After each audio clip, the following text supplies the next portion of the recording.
Hey everybody, what's going on? It is episode 2 of Survival of the Artist podcast. Last time we had Mowgli the Iceberg. Today we have Davis Absolute, the homie, all the way in San Diego. What's up, Davis? What's up, Justin? How you doing? I'm doing good. You're 3 hours behind me. Yeah, It's a little late for me because I've become old and yeah, need to go to sleep early. But after a number of reschedules and a bout of walking pneumonia for yeah, Davis Absolute, we are on the phone and we're recording stuff. yeah. It's a definite win. I was pretty sure that after the last time I canceled and I told you I had walking pneumonia, that would be pretty much it. I was like, oh, Justin's not gonna want to talk to me again. I was like, okay, well, I hope I get better. But I think that's it for the podcast. So I'm really glad that you stuck your neck out for me one more time and we're able to get on here and do this. Yeah, I was. If it didn't work today, I was moving on. I'm gonna be honest. Yeah, But well, I know you obviously. yeah. We talk a lot, but for our audience, Mm-hmm. who are you? What do you do? And what is your claim to fame? Yeah, I'm a hip hop artist. I rap. Primarily content is focused on God and Jesus. So Christian, pretty much Christian music, made for both Christian audience and I guess the secular general hip hop audience as well. But yeah, I make music. I enjoy making music. I've done it for a long time.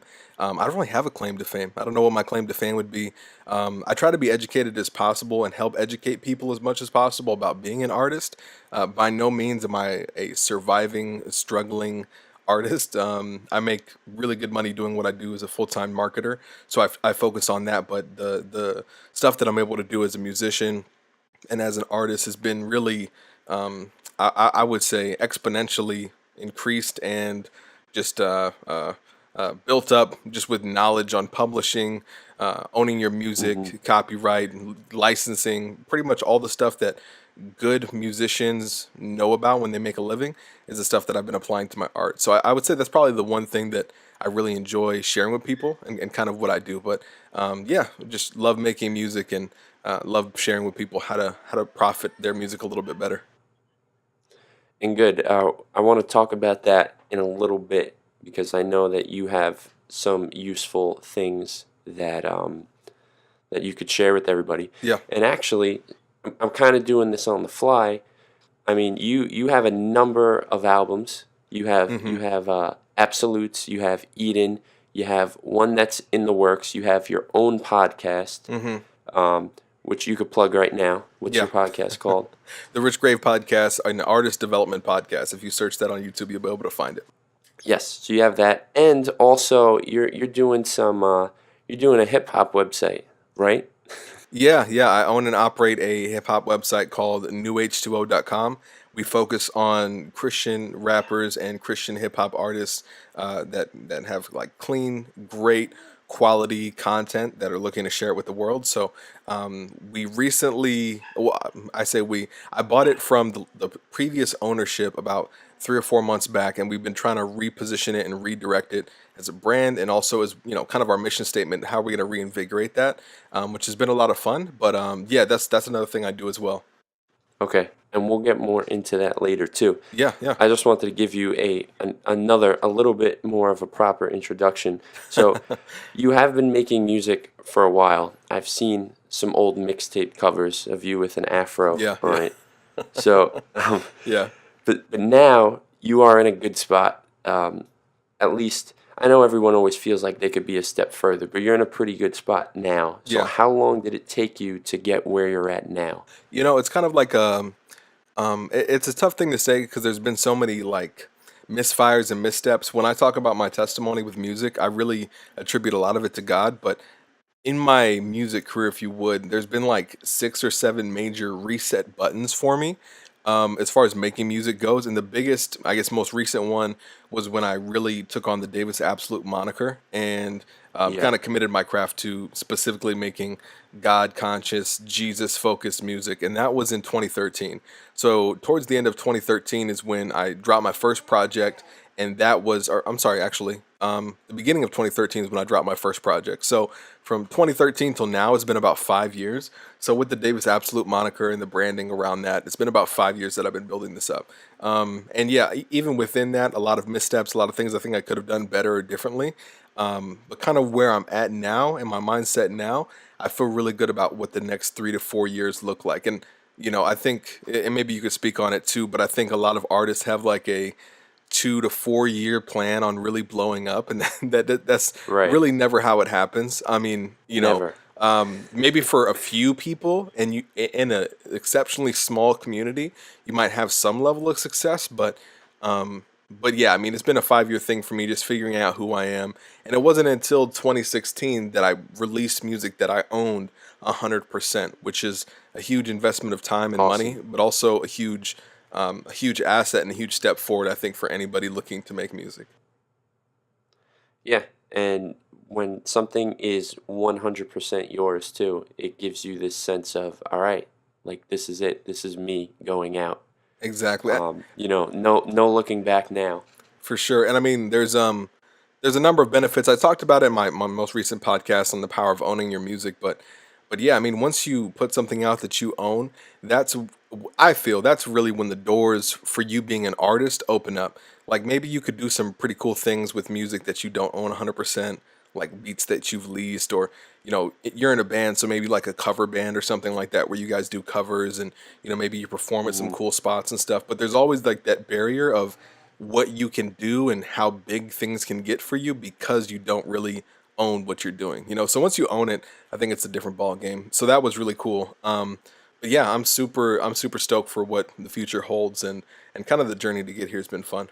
Tough, but also fun. Yeah, for sure. I really like what you said about that 2 to 3 year plan, because I remember back, geez, it's almost 10 years ago now. Back in 2009, my band was really popping locally. We were playing, and really popping locally was maybe 3 or 4 shows a month. Hmm. But we basically had a show every weekend, and Yeah. we were selling lots of CDs, kids CDs. You could play them in your car still. Yeah. Um, most cars. Yeah. Um, um, yeah, and we were doing really well, and it was like, yeah, 2 to 3 years, we're there, we're making it, we're Yeah. getting signed, we're gonna tour America. Yeah. And then Yeah. 3 years pass, and you're like, you know what? I think we can figure something out in another 2 to 3 years. Yeah. And now, fast forward, it's 2018, and we're like, all right, well, we've just been recording an album for 2 years. Yeah. Um, so maybe it's like, why are we still doing this? Oh yeah, because we're crazy. Because all musicians are a little bit crazy and a I little think bit so. nuts to keep doing what they're doing. Yeah, yeah. Especially when the decks are stacked against you. I think the decks are stacked against pretty much everybody. And I don't know if I already gave this disclaimer, but my daughter is here, so if you hear some random screams and stuff, that's just her being happy. Yeah, and disclaimer, if you hear any of that on my end, it's because my daughter might have woken up in the middle of the night screaming. So me and Davis are on similar planes here. Um, but I guess you said you really started figuring things out in 2016. Um, well, aside from you finally putting out a project that you owned, everything to, that you owned the masters to, was there something else that sort of clicked for you, or that you figured out that became different, that you were like, all right, here we go. Here's how I will now like plan my assault on music. Yeah, and it's funny, like 2016 was the first year that I really owned all of my music, but I think it was like 2014 to 2015 when I kind of realized like I always wrestle with this idea of dropping an album, because like if I ever drop an album, or the first album that I drop, it's just got to be perfect. And I think that's one of my biggest I don't know, flaws as an artist, is I'm too much of a perfectionist. I can't really just release things, and I kind of beat myself up when it doesn't sound the way I want it to or come out the way I want it to. But around 2014, 2015, I was like, I really need to start putting out music that I own 100%.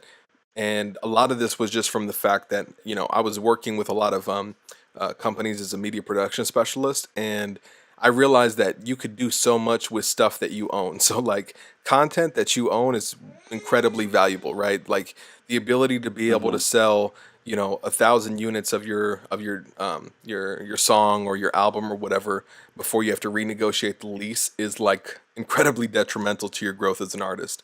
Or not being able to submit your songs for radio play or play in a movie, right, or a movie trailer or something like that.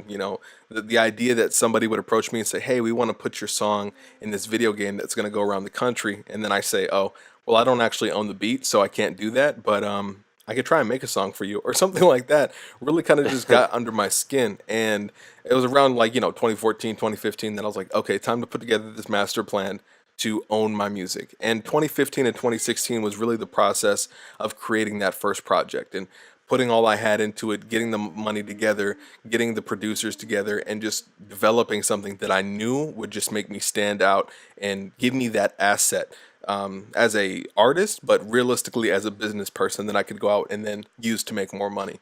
And the crazy thing is like songs from that 2016 project, I still hear pop up, all over the web, all over, different licensing websites. Like it's still valuable because it's new and fresh to other people, Right. even if it came out in 2016. So for me, that was kind of like my big awakening. But I think that's what kind of triggered, not triggered, but kind of clicked in my head to say, okay, what if a big opportunity falls in my lap? How am I going to take advantage of it when I don't own a thing that I've made so far? And that really hit me. And then also another thing too, I know I've been rambling, but another thing too is like SoundCloud's huge crackdown on copyrighted material really woke me up Yeah, as well, because yeah. I was like, okay, well, I can't do mixtapes and put them on SoundCloud anymore because I'll get flagged and my account will get shut down. So where are we at now? And at that time, SoundCloud was the biggest platform, and there was really not the gloom and doom of 2017.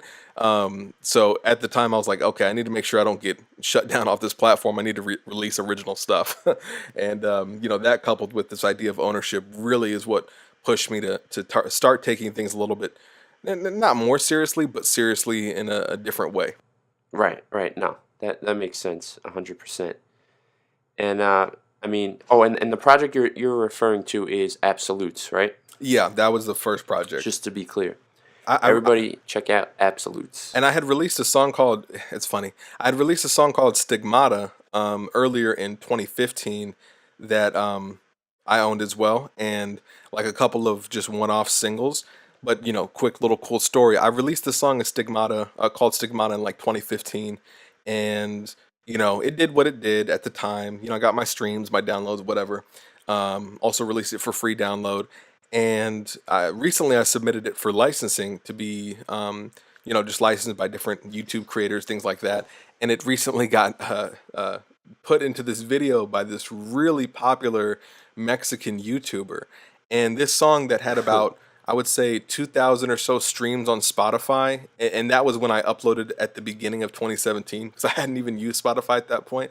But at the beginning of Yeah. 2017, now has about like, I think the last time I checked, about like 30,000 streams or something like that on Spotify. Hey. Yeah, just from and I mean, it's purely Mexican audience, right? Because it got featured in that Mexican YouTuber's video for synchronization. So yeah, I mean, like 30,000 or something streams at this point, for this track that I dropped 3 years ago, and it's all because of this licensing opportunity and that idea of ownership. If I had dropped any other song that I'd leased a beat to 3 years ago, one, I couldn't have submitted it for any sort of licensing opportunity, and two, even if I did, like, really, what kind of results would that yield? I don't think it would have yielded, anything like 30,000 streams within a month, which is kind of wild too. It was like February only, so God's been good in a lot of ways. But that was really cool to see and kind of see this idea that I had reinforced and lived out literally in real time.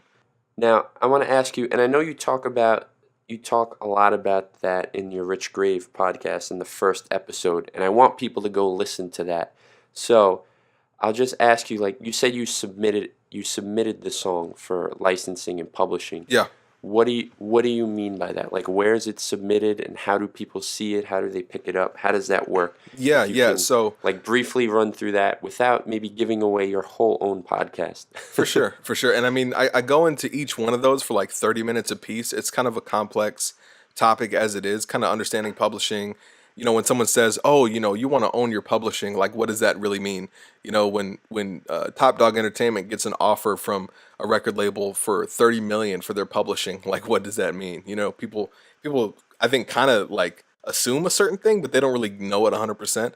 And licensing is really another thing like that. So for me, when I have my music, I have a network of what are called like I guess more or less kind of like agents, right? Like licensing agents or music Hmm. supervisors that I send my music out to. So from this list of people, I send out my music to get licensing. Now, licensing is when somebody pays you to use your music however they need it to use within the terms of the contract. So licensing could be, hey, I want to give you $1,000 to use your music in the front room of this club. So when people walk into this Hmm. club, they'll hear your music, right? And I want to give you $1,000, and you let me use it all year. Or licensing could be, I want to give you $10,000 to use your music in this YouTube trailer that we're doing for this film that we're putting out. Or a commercial, or a radio commercial, or using it in a movie, or putting it in a video game, right? Like all those things are essentially what licensing is. And synchronization is the process of actually putting that music into visual content. That's kind of what synchronization is. So, or not even visual content, but just content. So it could be a radio commercial as Right. well or something. So pretty much when I released that song, I came back around full circle since I owned it. I was like, you know what? I'm gonna send this out to all of the people I know who license music, see if they like it, and if they do, they can actually put this in their catalog, and then people can go through and choose it and see if they want to buy it. So I just submitted it, and lo and behold, people still love it, people still like it, and it's actually one of my most like licensed tracks that I actually own, which is pretty funny thinking that the first song I ever made originally is now one of my most licensed tracks, right? But yeah, so Well, people that's essentially encouragement to get you to keep making original music. absolutely, and you get paid off of it, right? So every time that somebody uses that track, I make money, right? And that Mexican YouTuber, he paid to use my track. I made a little bit of money, but as a result of him using that song in his video, I'm now seeing an incredible return on people saying, "Oh, I really like that song. I'm gonna go find it and listen to it." And I mean, my YouTube shot up, my actual Spotify stream shot up, my downloads saw an increase. Like all across the board, the song did better. So it's kind of like, okay, well, who's going to argue with that, right? Who's going to argue against owning your music? Now I can actually show and prove it. And I could show and prove it just from the money that I've made off of my other songs. But saying, hey, I have a 4-year-old, 3-year-old song. I just re-released it essentially, and I'm still making, 500, $800 more off of it as a result. I think that's pretty cool. Now is every term different? Like, do you negotiate the terms? Like, say that YouTuber was like, "Hey, I want to use it for one video." Do you then respond and be like, for example, "All right, it will be $500," and then while maybe someone else comes up to you and is like, "Hey, I want to use it for this," and you're like, "Well, since you're doing it for that, all right, maybe $100," or is it sort of a fixed thing? It depends on where they get it from, right? So there are these like companies that I use also called synchronization houses. I don't even know if that's the official term to be honest, but it's what I call them, where they have like an entire library of music from all different artists. So from hip hop to landscape to a bunch of different artists that they actually license music for. So filmmakers, producers, whoever can go onto this platform or go into this library and pick out the songs they want to use, choose the songs that they want to use. So in that case, the terms are set by me and that synchronization house. So I'm like, okay, if somebody wants that track, then you can let them have it for X amount, right? Sometimes Hmm. people approach me as well, and they're usually like, hey, I want to use your music for something. And more often than not, I kind of just let them use it because I want to get, like one, I want to support people and other creators, but one, I mean, another thing, if they want to use it, I want people to hear my music, so I'm just gonna let them use it, right? And I'm not, again, in this position where I'm a starving artist, like I make good money already, so this is just Right. frosting on the cake.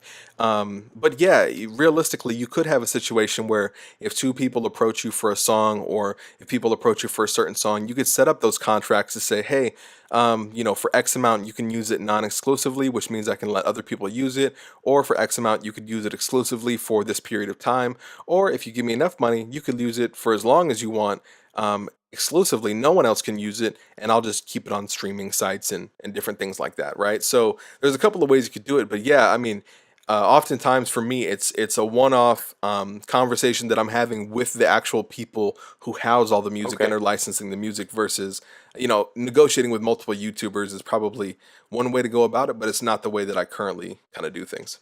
And for clarification purposes, do these places that you license your music through, I'm assuming they take a cut, like that's part of the service? Yeah, in a way they do.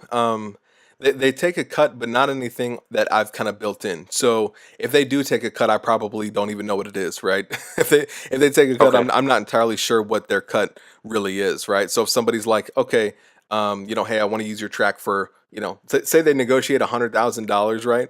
Um, you know, uh, that would probably be a figure that I would know, and then whatever else happened, I would kind of have to probably do some digging. But yeah, I mean, a cut is usually a part of the deal for sure.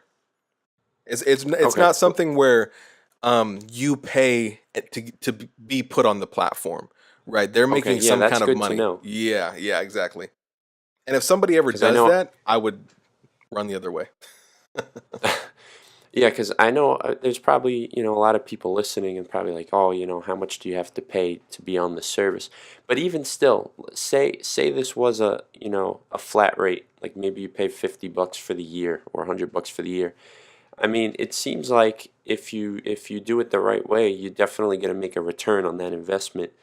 And I think a lot of artists nowadays are afraid to invest. And just are hoping that their song is going to do well streaming. And there really isn't much money in streaming unless you're doing like numbers in the hundreds of thousands and millions. Yeah, yeah, and I think it's one of those things where if there was that opportunity to say like, hey, I'm gonna pay X amount of money and be able to send in my songs, and there are some platforms like that. So if anybody listening is interested, there's a platform called songtrader.com. It's songtradr.com that you can actually submit music to. A pretty limited pool. I haven't really seen any success from it, honestly. A pretty limited pool. So songtrader.com, and there's also sonicbids.com as well. Sonic Bids. Those are two websites that you could check out and kind of, this kind of like pay to submit kind of platform, but it's more like people coming saying, hey, I have this need, and then you send a song and they review it. So there are platforms like that, but honestly, I don't really feel like those are the best platforms for a number of reasons, but primarily because artists don't really, dare I say this, they don't really want to work on anything besides the art, right? and I get it. I get it. I Yeah, get I it. get it. I get it, but it's tough work to like sit down and compile a list of 40 different music supervisors from across the country based on the type of TV shows, commercials, and movies that they've worked on, right? I've done that.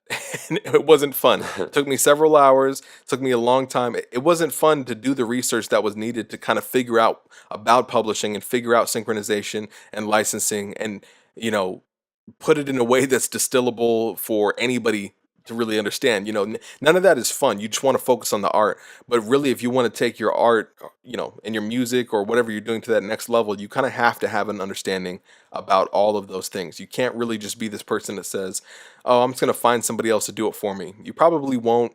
And if you do, they're not going to care as much as you do, probably, about your success. So that's probably what I would say. There's no easy solution. If you're afraid to invest money, time is the next best thing, or even a better thing. Right. Hey, and here's an idea. You've already done all that groundwork and compiled that list. You should write an ebook and have your your steps to publishing and licensing, and then include some of these places, and then you sell it. Yeah, yeah. I mean, in a lot of ways, just speaking like on things that might be down the pipeline, that was one of the things that I was Mm, looking to do. I've started a small licensing segment under that website NewH2o that I own. I've started a small licensing segment, and we have two artists that we're actually currently licensing. One actually, well, you talked to Mowgli. Mowgli's a part of that, and then another guy named Nate Rose, and we're gonna try and do some really cool things with them. But that's kind of the next step is to get artists that have really quality music, get them into the same position that I am with a lot of these different things, and yeah, just educate people and put out resources that are really valuable. So one resource might be like a list of different Spotify curators, right? That do playlists for Yeah, different that's genres of big. music. That's something that I would love to work on, and I've kind of started compiling in a lot of ways, or a list of blog directories. Those are cool too, but there's that little bit of a risk as well where people aren't really, you don't know what you're getting. So I want to be able to give people that are looking to invest like real value. So a part of that's kind of building that up. But no, I think that would be great if we had more resources like that. And another great resource as well. And if you put these as links or something, it'd be cool. But Yeah, there's this guy, Buddy Voot or something like that. He's from Sweden and he manages a lot of big names. I think probably the biggest one is San Holo or something like that. It's this I don't want to get it wrong, like an EDM artist. But hmm, anyways, he's pretty large, and he started this record label, and he has a blog called the Heroic Academy, and they break down so much good information on this blog that I would encourage anyone again listening to check it out. But it's Heroic Academy, so check that out. They have a starter course and like a master class that they sell as well, which is pretty great. But nice. Heroic Academy, that's another really great resource. Yeah, man. Hit me with those links, and for you listening, they will be somewhere down below, wherever below is for you, where you're listening. Look out, look out for the link. And I know you mentioned Mowgli. Mowgli actually in that first episode did say that you've helped him a lot with publishing. So now you Yeah, guys yeah. have both shouted each other out. Woohoo! Um, clap it up, clap it up. So so I guess moving on from that, because you dropped a lot of knowledge, let's talk a little bit more about you.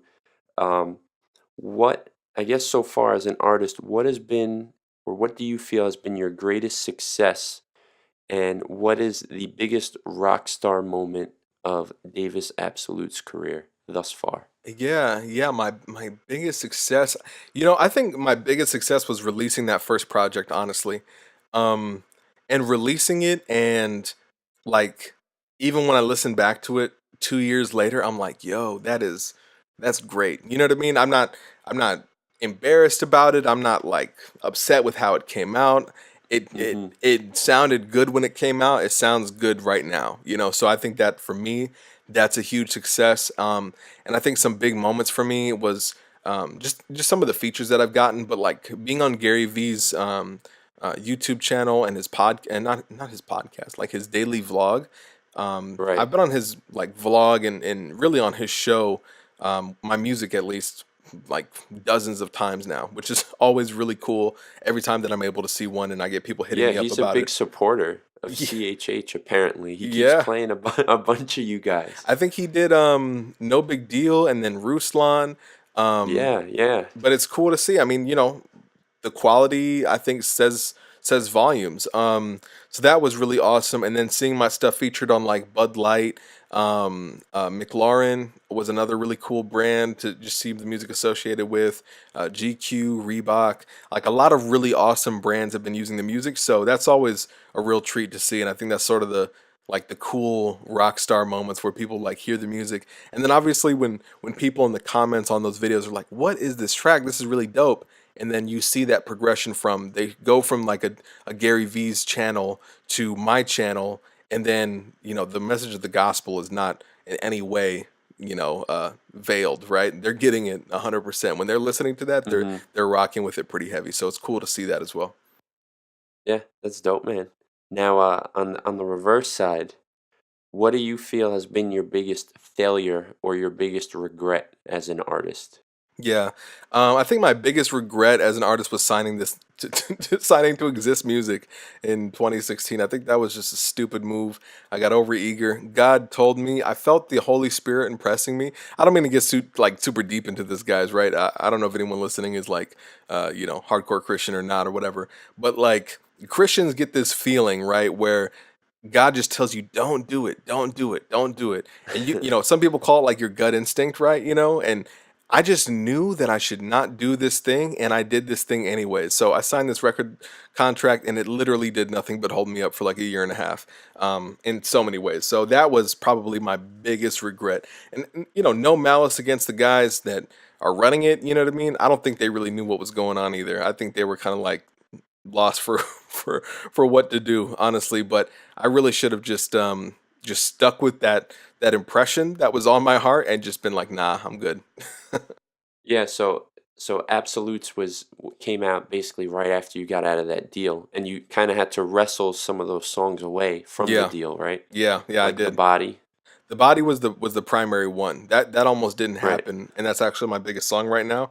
So that was pretty cool that it came through. But yeah, that almost didn't happen, which would have been a real pain because I mean, it's hard to wrestle people together, and getting like five different artists to give you a verse on a song was like pulling teeth, And right? nobody phoned it in either. No, Everybody everybody brought it. brought it. Yeah, yeah, which was dope to see. So, but yeah, I mean, so that almost didn't happen, which would have been a huge bummer. But it did. So God is good, and that came together. And yeah, I mean, it was a huge learning experience, but I would say that was my biggest regret for sure. I think where I'm at would look a lot differently, for better or worse than it does currently had I not signed that deal. Okay. All right, I got you. Now let's move on to what you have coming. You've been releasing some visuals and a single called B. What is B? Can you tell the people, please? Yeah, B is just kind of like this brainchild that I had from just like, I don't know, kind of like exploring the idea of we all pursue certain things so hard, and I have no qualm with hard work, but we always have these goals or these ideals that we just chase and strive for, constantly putting ourselves in the eyes of competition against other people, constantly trying to say, I'm better than so and so is better than me, I need to work harder. And I thought about this idea of like just be, you know what I mean? Just be at peace, be with God, be yourself, just be. And the first track I think kind of set the stage for that. But this project coming out is going to Hmm. be a short track, a short track list project, about 5 tracks. I'm going for a more lo-fi, chill, withdrawn sound, which is much different than a lot of the music I have put out. Yeah. Less on like lyricality and flow patterns and really verbose language, more about just like the feeling of the song. So I'm excited for it. It should be coming out really soon. I have another track slated for the next couple of weeks, and I'm going to try and accompany some cool visuals with each one of them, kind of like the B visual, where it's kind of like just like a dope, good feeling lo-fi vibe all around. Yeah, and I'm glad you mentioned visuals because you are a big visual guy. I don't know if everybody knows this, but for Absolutes, Davis put out a cover basically for every song, right? Yeah. And Eden had a lot of great visuals that went with it, and B Yeah. has a couple of visuals already. You're that's sort of your thing. So why are you so, I guess, heavy-handed on the visuals? And I guess how did that come about? As that's kind of like a trademark for you, I feel like. Yeah, it's one of those like I had a skill set and I never really used it for my music necessarily until I started working with this Davis Absolute moniker. And as time kind of shifted, I do all my own graphic design, I do all my own mixing. I do pretty much everything myself. So the visuals were just something where I was like, okay, I have this very unique skill set that people would probably pay a lot of money to leverage. I should leverage it for myself. And one of the primary ways to do that was to be like, okay, I can create stories that can accompany the music in a way that no one else could. So for Absolutes, that was like my first experiment. I was like, what if I just did a cover art for every single one of these tracks that just kind of told the story of the track? And as I started putting Hmm. together, it just made more and more sense. And moving forward, I was able to say like, okay, well, I'm gonna be a storyteller with this design now. Every single piece of design that I do, I'm gonna tell a story with it. So with Eden and with these other tracks that I was putting out, it was more about like the storytelling and the ability to give people something really quality all around. And for that reason of like, hey, I'm a perfectionist, I'm really like anal about the way things come out. I haven't released any music videos. So it's like, okay, if I'm not going to release music videos, I got to release some kind of visual, right? And I Yeah. can be in complete charge of it. I can control it however I want. So that was just I guess, my way to give people something else to chew on along with the music. No, that makes perfect sense. And not many people are doing it, so Yeah, yeah. it I it's feel like definitely more making you people are stand doing out. it now, though. Have you noticed that? I feel like a lot of people do it now. Are I'm you the seeing it. trendsetter? Did you I'm not start saying it? I'm the trendsetter because other people have done it, but I'm just saying like I noticed some people doing it. Am I Well, wrong? you got all that licensing and publishing clout now, so everyone's Yeah, checking you out, and they're like, "Oh man, yo, he's got artwork for every track. I'm gonna have to yeah, be yeah, like this guy. He was on Gary V." yeah, yeah, Um, okay, so switching gears from that, I want to talk about New H2O. I know you kind of kept that under wraps for a while. You recently announced it, which is why I'm mentioning it. Um, so I guess as an artist taking over a publication, yeah. how do you feel an artist vision could change the way a publication runs? Because most publications are run by writers Hmm. chasing the entertainment. So Yeah, you're sort yeah, of the entertainment that's chasing it the other way. So yeah. what sort of perspective are you trying to bring to the journalism of New H2O? Yeah, I think one of the big things for me is the idea of creation, right? So New H2O was sorry about that. New H2O was in a position where, like you're saying, we would chase the entertainment, we would chase what's going on, and we had a few like thought leadership pieces, like, oh hey, here's some cool thoughts on like like the top grossing Christian films or, why you should avoid certain things in your life as a Christian, etc., which I think were really valuable. But seeing the way that a number of different publication or media company type websites are going, it's all about creating content. It's all about creating Mm-hmm. really great, really digestible, enjoyable content. You see that with genius.com. They started with lyrics, right? They started with lyrics. They got a $14 million Yeah. dollar investment, I think, in 2010. And from there, they've grown it into a platform that's all about the art of storytelling from artists.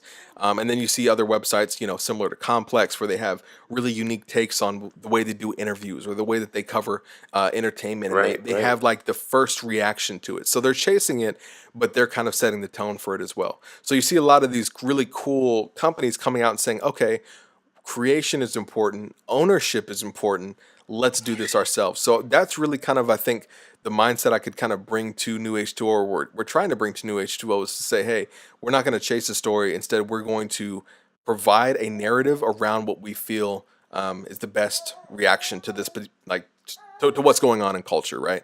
So Right. instead of kind of following the narrative, reporting on the narrative, we want to help craft that narrative and kind of be the go-to for different topics, right? And I don't ever see New H2O replacing like Rapzilla or DJ Wado or Chris Chicago or something like that. I don't see that ever happening. There's not enough room in that boat for us to jump into. So instead, I think we need to make our own boat and kind of take the approach of creating really great stuff that people will enjoy. Mm-hmm. No, it's cool, and I know. Well, we joke around a lot, and the other day I called you a fake journalist, but that actually sounded very editorial of you. Oh So, yeah, okay, so, okay, so you figured out you know a lot more than I thought you did. yeah, So yeah, you, yeah. you're good. You're good, man. You're good. So I saw you guys posted something the other day about moving away from SoundCloud, and you had an article addressing that. Could you maybe elaborate a little more on it? Yeah, yeah. SoundCloud is just one of those platforms where it's dead. I mean, it's not completely dead, but like there was so many problems with SoundCloud that just never got corrected and never really got taken care of. Like for example, the search engine or whatever you want to call it on SoundCloud has always been trash, and they never took care of it. The tagging And the feature on Sound, tags, the tags are oh, awful. they're terrible. They've always been trash. They never took care of it. The fact that if you upload a song, say if you upload a song and you make it private and then you make it public, it shows up in the user's feed at the same time that you uploaded it versus when it was made public. Another huge issue. So that all coupled with in 2017, that huge kind of SoundCloud scare around June where everyone jumped ship, Right. I was kind of like, okay, I can either sit here with my team and we could spend hours every week uploading this stuff to SoundCloud and trying to get people a few hundred plays, or we can kind of shift our entire brand, put our energy into something else, and then get people the real traction that they need. So it's kind of like, okay, are we going to stick on this SoundCloud ship, or are we going to end up jumping and moving to a platform that makes more sense for us in the long run? And I think that's ultimately what we ended up doing. What is that new shift? Like, where are you going? If it's not going to be SoundCloud, then where does the music go? As far as we're not going to upload any music unless it's great, really great music that we know can get a lot of traffic to like our YouTube. That would probably be the one place is YouTube. But really, Mm-hmm. we're just going to create a platform on our website itself that can get visitors and fans of their music to their own platform. So one way that we kind of do that is we set up unique fan links for everybody that submits music to us. So if you submit music to us, we put a fan link in. We're going to put Spotify and different embed players into the actual post so that people can stream directly from the post. But if Okay. they click on the fan link, they'll be able to see all the platform that it's available on. But since the fan link is coming from us, we can actually track the amount of clicks and the amount of conversions directly for that artist. So, for example, if an artist gets 140 clicks with an 80% click through ratio, we can give that to them and say, hey, people prefer your YouTube account over your Spotify account, at least with this release, right? And I think that's pretty powerful Mm-hmm. information to have at your fingertips versus, hey, we put it up on SoundCloud, this many people listened to it, this many people downloaded it. All right, Right. there you go. Which, Yeah. So there you're is providing value. analytics. Yeah, yeah, and there is value in that, right? Like I think with certain platforms, SoundCloud still makes sense since you still have like thousands of plays that are coming through. But our SoundCloud, our 11,000 followers or whatever we had, we're becoming increasingly, less active, and it just didn't make sense for the amount of time and effort it took. I feel you, man. I feel you. So, last question. What would you say, and this is bringing it home, what would you say is the key for the survival of the artist? Like an artist in 2018, what is their biggest key or takeaway from being relevant until they get to 2019 at least? Yeah, I make great music and learn everything that you possibly can about the music business. So if you have good music or even great music, that's gonna put you in a really good spot. I know people who know a ton about music and marketing and music about who know a ton about music and marketing and all this kind of stuff, but their music sucks. So like their progression through the steps of an artist's life cycle is much slower than someone who puts out great music but has like terrible business skills. So if you have great music, that's step one, priority number one. Then the next step is going to be understanding everything you can about the business. What is publishing? What is licensing? Why do I need to be set up with a pro? Why do I need to find out about my mechanical royalties? Like, how much money am I getting per stream? What's the best way to get streams? All that stuff is going to be incredibly helpful and incredibly relevant, especially as we move away more and more from digital downloads. I think iTunes said that, or not iTunes. I think Apple Music said that they're going to shut down their streaming, or I'm sorry, not their streaming, their digital downloads entirely by 2020. So no Wow. more iTunes, right? By 2020, which is a pretty wild, pretty radical step in that direction. Best Buy is abandoning all physical CDs by the summer of 2018, I believe is what they said. So we're looking at a landscape that's only streaming. So adapt to what that landscape is, and that's in part learning about the music business, but also just keeping yourself educated on all aspects of music. All right. And there you have it. That is Davis Absolute dropping knowledge on the survival of the artist podcast. And his baby's dropping knowledge too. Um, she's very excited to be on this podcast as well. Yeah, It should be survival of the artist Davis Absolute featuring yeah, and then your daughter. But it's yeah. all good, man. I love it. I got my baby. But thankfully she's sleeping because she's older than your baby and much louder. um, Yeah. but thank you for your time, everybody. I hope you learned something. We're gonna drop some links down below, and stay tuned. I don't know who the next guest is going to be, but it's going to be good. And be sure to check out the Rich Grave podcast. Appreciate it, Justin. Peace.